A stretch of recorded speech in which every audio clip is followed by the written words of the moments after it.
कानून कहाँ बनते हैं, नीति निर्धारण कहाँ होता है, कहाँ तय होता है। कोई गली में बैठ के अपने आप को कुछ ही मानने लग जाए, इससे थोड़ा ही होगा। भारत की संसद ने जो हमारा जो पूरा जो है कॉन्स्टिट्यूशन असेंबली के जो हमारे मेंबर थे, उन लोगों ने, सब लोगों ने उनको जो है उनके कार्य को सराहा है। और 2 साल 11 महीने 18 दिन भोंदुओं पे थोड़ा ही बन रहा है संविधान, बनाने लेते खुद पे खुद।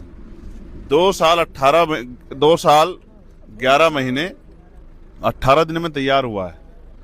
तो अपने बच्चों की तरफ नहीं देखा बाबा साहब ने इस देश को, इस देश की क्यों नहीं दे पाए।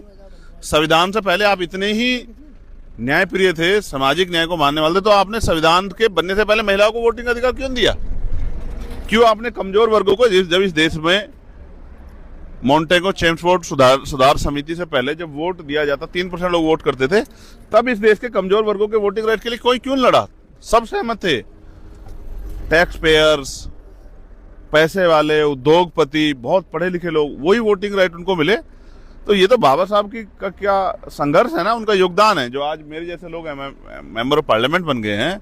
और कल आजाद समाज पार्टी से आप देखना सैकड़ों लोग एमएलए बनेंगे।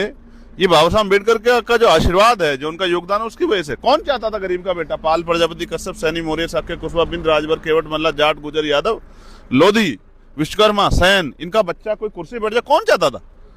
आज भी कौन चाहता है। जब यही लोग अपने हक के लिए आते सड़क पे, तो इनको पिछड़े दलित कह के क्यों नहीं देते। मध्य प्रदेश में तुम लोग तो अगर इतने अच्छे हो और हिंदू भाई भाई है, तो पिछड़े वर्ग के लोगों को देख क्यों नहीं देते 70% आरक्षण।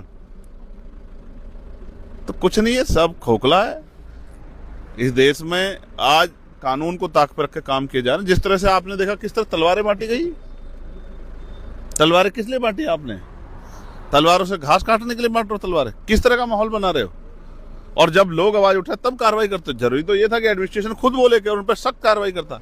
जो आज तलवार बांट रहा, कल बंदूक बांटेगा। और तलवार बंदूकों से कौन सा जो है विरोध करने का कौन सा तरीका है। यही प्रक्रिया कोई और दलित, पिछड़ा, मुसलमान करके देखे, उनके घर जमी दजना हो जाए, आप बताना मुझे। इस गुंडा तंत्र को लोग देख रहे हैं। और मैं तो यहाँ कह रहा हूँ, आज हम लोग यहाँ हाईवे पे खड़े हैं सोरिख में। मैं कहना चाहता हूं, उत्तर प्रदेश के नौजवान को कहना चाहता हूं, उत्तर प्रदेश की माताओं बहनों को कहना चाहता हूं, आपने सबको आजमा के देख लिया है। इस पार्टी को, उस झंडे को, इस नेता को एक मौका आजाद समाज पार्टी को, चंद्रशेखर आजाद को आप दो, फिर बताना उत्तर प्रदेश विकास के रास्ते पे है नहीं। इनका आपके बच्चों को तो घर तक रोजगार पहुंचेगा, जब आपके घरों पे पैसे पहुंचेंगे, सम्मान का जीवन मिलेगा, जुल्म जाति गुंडा राज खत्म होगा, आपको महिलाओं को घर पे रोजगार मिलेगा, तब आपको पता लगेगा कि राजकाज क्या होता है। अभी क्या है, तो 5 किलो राशन देके वोट को लूट रहे हैं। बहुत बुरे हाल हैं।